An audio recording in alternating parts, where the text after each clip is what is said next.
நண்பர்களே, ஆடுகளம் உங்களை வரவேற்கிறது. இன்றைக்கி வெள்ளிக்கிழமை எட்டயபுரம் சந்தை நிலவரம் என்னென்னு சொல்கிறதுக்கு முன்னாடி எல்லாருக்கும் தெரியும். இதை நம்ம கார்த்திகைக்கு முன்னாடியே சொல்லிட்டோம். இனி வரக்கூடிய தை மாதங்களில் சந்தை நிலவரம் எப்படி இருக்கும் அப்படிங்கிறத தெளிவாக நம்ம சொல்லிட்டோம்.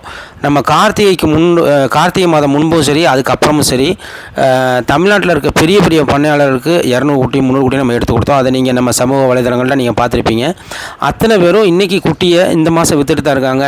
சில இடத்துல 450, சில இடத்துல 430, சில இடத்துல 420, இந்த மாதிரி அபரிதமான லாபம் பார்த்துருக்காங்க. அப்போது நீங்கள் இதுக்கு ஆடுகளத்தை நீங்கள் சப்ஸ்கிரைப் பண்ணுங்கள், நீங்கள் லைக் பண்ணுங்கள், ஷேர் பண்ணுங்கள். உங்களுக்கு அது ஆடு வளர்ப்பு பண்ணையாளர்களுக்கு அது பெரிய பிரயோஜனமாக இருக்கும். நம்ம உங்களுக்கு தேவையான எல்லா விஷயங்களையும் சொல்லுவோம்.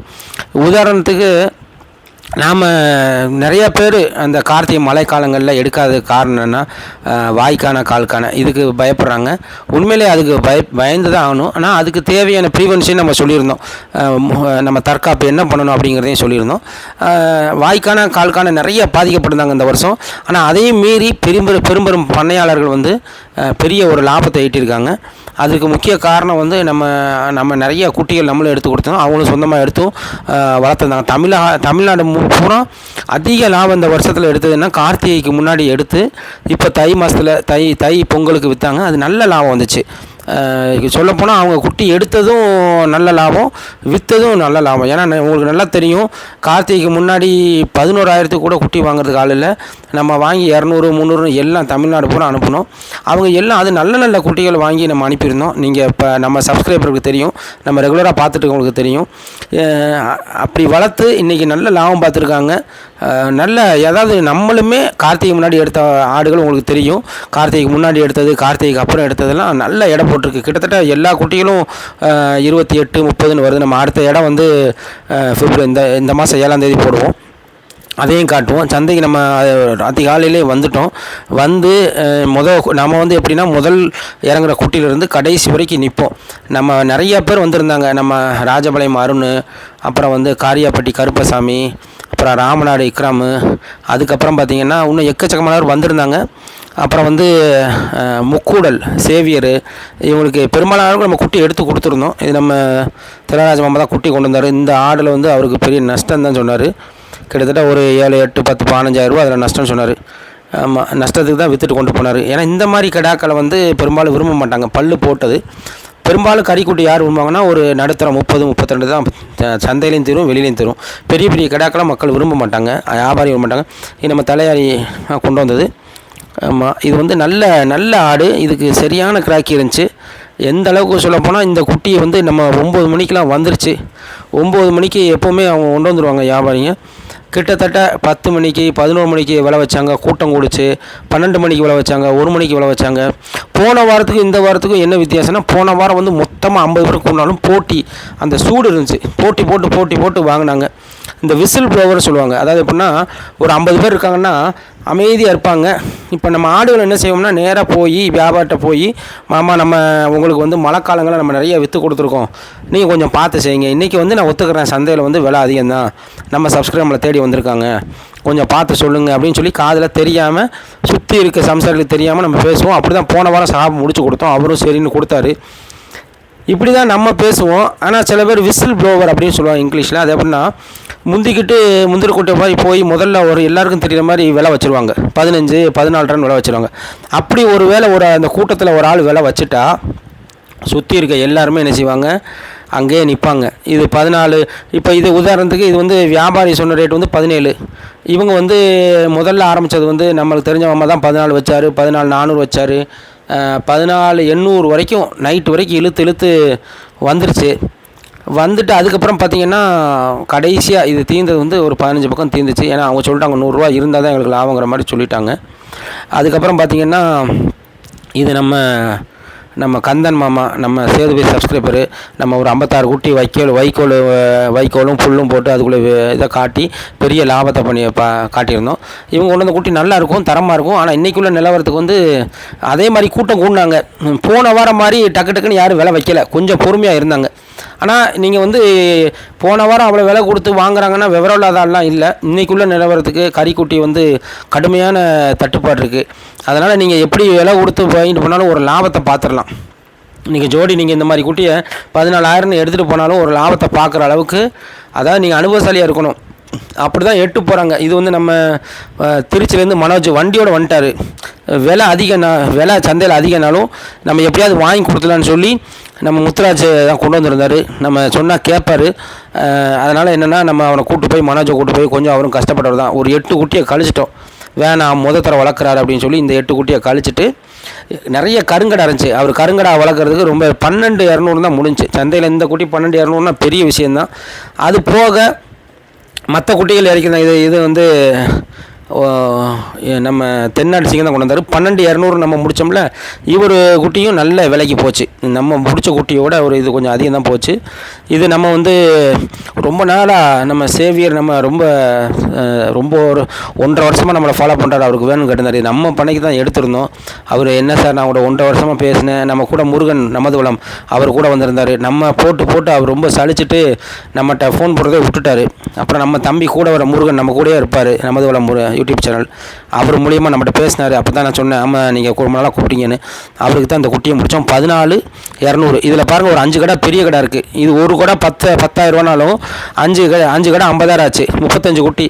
அதே 50,000 போயிடுது. மிச்சம் இதெல்லாம் உங்களுக்கு வந்து 12 சொச்சம் தான் உழுது. 12,400 450 தான் உழுது. இன்றைக்கி சந்தையில் உங்களுக்கு இந்த மாதிரி வெளியே நீங்கள் போய் இந்த மாதிரி எடுத்துருங்க. இந்த மாதிரி பருங்குட்டிகளை நீங்கள் 7,000க்கு எடுக்கவே முடியாது. இன்றைக்கி கறி ரேட்டு இன்றைக்கி 480 ரூபா கொடுத்தாலும் 8 பொட்டு குட்டி கறிக்குட்டி இல்லை. அப்போ நீங்கள் வளர்ப்பு குட்டியை சொல்லவே வேண்டாம். எல்லாமே பருங்கால் குட்டிகள் தான். எல்லாமே அதாவது 30 கிலோ குட்டியும் கிடக்கு, 14 கிலோ குட்டியும் கிடக்கு. சராசரியாக இது ஒரு 17 கிலோ வரும். 16 கிலோ உறுதியாக வரும். இது வந்து அவர் நம்ம பண்ணைக்கு கொண்டு போகிற குட்டியை தான் நம்ம வழிமறித்து அவங்களுக்கு அனுப்பிவிட்டோம். காரணம் என்னென்னா, நம்மளும் இப்போ புதுசாக பரன் போடுறோம். நம்மளுக்கும் பக்ரீத் வளர்க்குறதுக்கு வேணும். இதில் எல்லாமே பக்ரீத்துக்கு ஆகலாட்டியும் உங்களுக்கு வந்து ஒரு 5-6 குட்டியை கழிச்சாலும் மற்ற குட்டி எல்லாமே வந்துடும். ஒரு 5-6 குட்டி தான் சிறுசு இருக்குது. இந்த பருங்குட்டிகளை நீங்கள் இப்போவே விற்றுடலாம். ஒரு ஹக்கீக்காக்கோ இல்லை கோயில் கொடைக்கோ எதுக்குனாலும் விற்றுக்கலாம், இல்லை கறிக்கோ விற்றுக்கலாம். மற்ற குட்டிகள் எல்லாமே பெரிய குட்டிகளை ஒரு 4 மாதம் இருக்குது. நீங்கள் ஓரளவுக்கு, அதாவது நடுத்தரமாக பெரிய கொம்பு தோரணையெல்லாம் வராது. ஒரு 34 33 கிலோ அந்த மாதிரி வந்துச்சுன்னு சொன்னால் நீங்கள் வந்து ஒரு நடுத்தர மக்களுக்கு விற்றுக்கலாம். இது வந்து ஒரு அபரிதமான லாபம் இருக்குது. எங்கேயுமே இல்லை தட்டுப்பாடு. அதனால் யாரும் நம்மகிட்ட நிறைய பேர் சொன்னவங்க வருத்தப்படுறாங்க.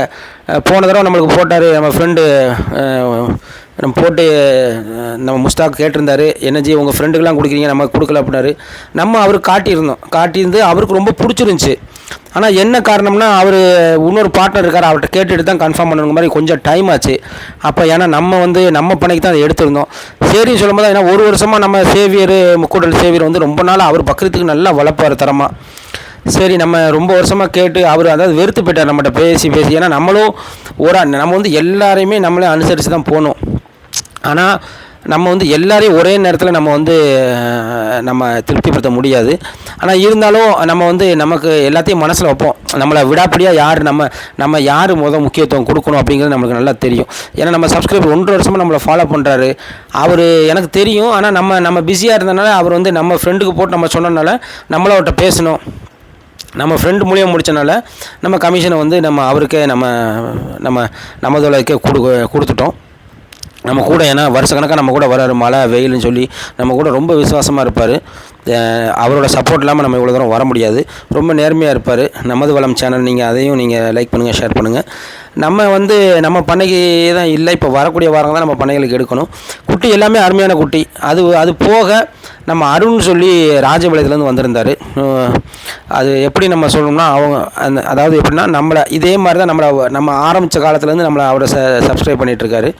நம்ம ரொம்ப ஃப்ரெண்டு, எக்ஸ் ஆர்மியில் இருக்கார். அவர் வந்து எனக்கு குட்டி வேணுனார்.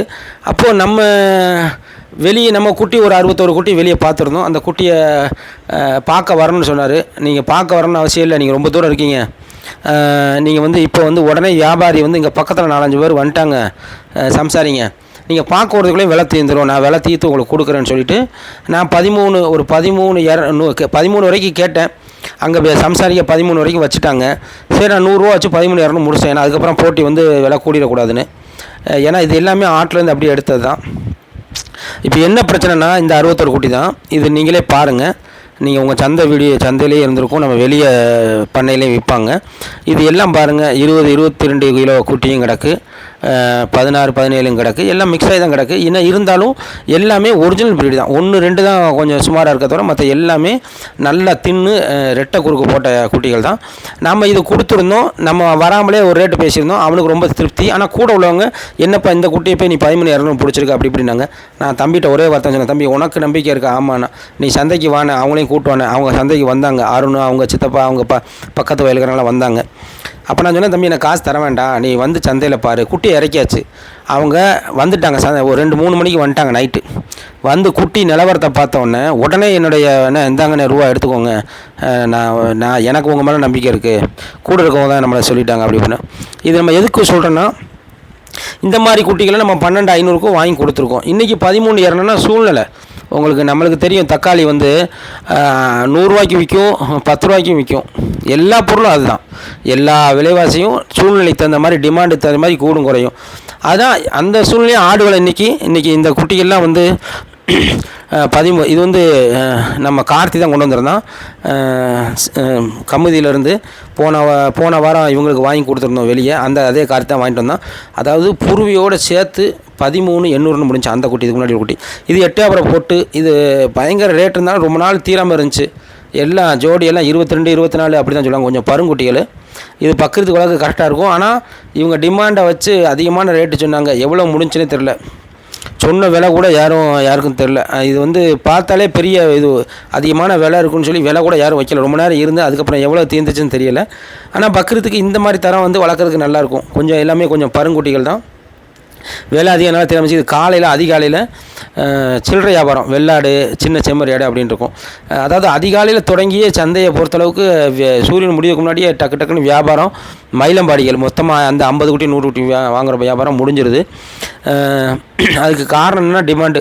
இனி வரக்கூடிய காலங்களில் குட்டிகள் அதாவது ஈத்து அதிகமாக வரும். இப்போ வந்து நம்ம திருவங்கடம் நம்ம நேற்று சந்தைக்கு முடிச்சுட்டு வரும்போதெல்லாம் பார்த்தோம். திருவங்கடத்துக்கு மேற்கையும் சரி கிழக்கையும் சரி தெற்கையும் சரி கொஞ்சம் அறுவடை பண்ண ஆரம்பிச்சிட்டாங்க. இனி மாதம் தான் முழுமையான அறுவடை நடக்கும், மக்காச்சோளம் அறுவடை. இருந்தாலும் இப்போ கொஞ்சம் அறுவடைன்னு இப்போ வந்து இங்கே கடை போட ஆரம்பிச்சிட்டாங்க. இனி வரக்கூடிய வாரங்களில் குட்டிகளுடைய வரத்து கொஞ்சம் அதிகமாக இருக்கும். சம்சாரிகளும் இப்போ எல்லாம் பண்ணையாளரும் கொஞ்சம் வாங்கிட்டாங்க. இன்னும் கொஞ்சம் போக குட்டிகள் எல்லாம் வாங்கலாம். அதனால் யாரும் பயந்துக்கிட்டு இன்னும் குட்டி வாங்காமல் இருக்க வேண்டாம். பக்ரீத்துக்கு வளர்க்குறவங்க குட்டி வந்து இனிமேல் வளர்ப்பு குட்டி வாங்கிலாம் பக்ரீத்துக்கு வளர்க்க முடியாது. இதோட நிப்பாட்டிக்கோங்க. இனிமேல் வந்து பக்ரீத்துக்கு வந்து வளர்ப்பு குட்டி வாங்கி, ஏன்னா இன்னொரு 4 மாதம் இருக்குது, இன்னும் 1 மாதத்துக்கு முன்னாடி வந்துருக்கும். அப்போ உங்களுக்கு கணக்கு 3 மாதம் தான் வரும். பக்ரீத்துக்கு வாங்கணும்னு நினைக்கிறவங்க கொஞ்சம் பருங்குட்டிகளை, அதாவது கொம்பு வந்திருக்கணும், கொஞ்சமாவது கொம்பு வந்திருக்கணும். அதை கூட நீங்கள் வாங்கி ஒரு நடுத்தர மக்களுக்கு வாங்கி விற்றுக்கலாம். பெரிய கடாவாக நீங்கள் இனிமேல் வளர்க்க முடியாது. ஒரு நடுத்தரமாக 30 கிலோ தரத்துக்கு 30லேருந்து 32 அந்த மாதிரி பருங்குட்டிகளை வாங்கினா கூட 1000 ரூபா உங்களுக்கு இருக்கும். இன்றைக்கி சந்தை நிலவரத்தில் நீங்கள் பார்த்தீங்கன்னா ரொம்ப சூடாக தான் இருந்துச்சு. ஆனால் மக்கள் நிதானமாக இருந்தாங்க. சம்சாரிகள் வந்து கூட்டம் கூடினாங்க. விலை யாருமே வைக்கலை. விலை எப்படின்னா வியாபாரி சொல்கிற விலையை கட்டு அப்படியே விலகிட்டாங்க. அப்புறம் தனியாக போய் ஒரு சம்சாரி தனியாக பேசுகிறது, இப்படி வர்றது, இப்படி இந்த மாதிரி நுணுக்கமாக பண்ணுனா விலை கூடாது. அப்படி தான் வந்து இன்றைக்கி விலை ரொம்ப எதிர்பார்த்த வியாபாரியை வைத்தாங்க. ஆனால் விலை இருந்துச்சு, போன வாரம் மாதிரி இல்லை, கொஞ்சமாக நீ படிப்படியாக குறையும். விலை ரொம்ப பெரிய அளவில் குறையிலாட்டியும் வந்த சம்சாரிகள் கொஞ்சம் விவரமாக, இப்போ நான் வந்தவுடனே ஒரு குட்டி இறங்குற 50 பேர் போய் முதலே வெளியில் போய் அதிகமான விலை சொல்லி கேட்கல. ஏன்னா நேற்றுலாம் போனோடனே வியாபாரி ஒரு விலையை சொன்னோன்னா எல்லாம் கிளஞ்சி ஓடிட்டாங்க. ஒரு குட்டி வந்து இறங்குச்சு, நல்ல குட்டி தான், பருங்குட்டி தான். 18 அப்படியே அந்த சந்தையில் இருக்க எல்லாருமே அங்கே போயிட்டாங்க, அந்த குட்டி விட்டு போயிட்டாங்க. நான் தான் சொன்னேன் மாமாட்ட, மாமா வாங்குற மாதிரி சொல்லுங்கள், நீங்கள் வந்தவங்கள தெரிக்க ஓடுதீங்க. 18 எவன் வாங்குவான், எவன் வாங்கி எவன் அவன் பார்ப்பான், வாங்குற மாதிரி ஒரு விலையை சொல்லுங்கன்னு அவர் சிரித்தார். அப்புறம் ரொம்ப நேரமாக, அதாவது விடிஞ்சு ரொம்ப நேரம் ஆயிடுச்சு. ரொம்ப நேரம் ஆனதுக்கப்புறமா ஒரு வியாபாரி வாங்கி தான் மாற்றி விட்டார். நம்ம டீம், வெள்ளாட்டு டீம், இவங்க வந்து அந்த வேலு ஆர்போர்ட் டீம் சாப்பிட்ருக்காங்க பிரியாணி. முதல்ல நம்மளுக்கு இவங்களாம் செம்மறி கொண்டு வருவாங்க. நான் என்னப்பா செம்மறி கொண்டு வரல அப்படின்னு, மாமா அதில் அவ்வளோ லாபம்லாம் இல்லை, வெள்ளாட்டில் தான் எங்களுக்கு லாபம், செம்மறிலாம் இதுக்கு பயங்கர போட்டி, வியாபாரி ஒரு ஆட்டுக்கு நம்ம போனால் 10 வியாபாரி போட்டி நிற்காங்க, வெள்ளாட்டுக்கு அப்படி இல்லை அப்படின்ட்டான். ஏன்னா அந்த வேலு இந்த டீம் வந்து நம்ம இப்போ சாப்பிட்றத பார்த்தீங்கன்னா அவங்க நல்ல வெள்ளாட்டில் பயங்கர ஃபேமஸ்ஸு. ஆனால் செம்மறிலேயே அவங்களுக்கு நல்ல அனுபவம் இருக்குது. ஆந்திரா கடைலாம் வாங்கிட்டு வந்து மாற்றுவாங்க. ஆனால் அவங்களுக்கு செம்மறி வாங்கி விற்கிறது எங்களுக்கு லாபம் இல்லை. ஏன்னா நம்ம ஒரு ஆட்டில் போய் வாங்கினா அந்த ஆட்டில் போய் வேறு ஆள் வந்து மாற்றிடுறாங்க. நம்ம இந்த மாதிரி அற்புதமான தகவல்கள் உங்களுக்கு வேணும் அப்படின்னா நீங்கள் சேனல் லைக் பண்ணுங்கள், ஷேர் பண்ணுங்கள், மறந்துடாங்க. இந்த வாரம் நம்ம இந்த 7ஆம் தேதி நம்ம அந்த 40 குட்டி எடை போட்டு காட்டுவோம். உங்களுடைய ஆதரவு நம்மளுக்கு என்றைக்குமே இருக்குது, தேவை இருக்குது. நீங்கள் லைக் பண்ணுங்கள், ஷேர் பண்ணுங்கள், சப்ஸ்கிரைப் பண்ணுங்கள். முக்கியமாக சந்தைக்கு வர்றவங்க நம்மளை கால் பண்ணுங்கள். சந்தையில் எப்போ வரணும் எப்படி வரணும்னு சொல்கிறேன். ரொம்ப நன்றி உங்கள் உதவிக்கு.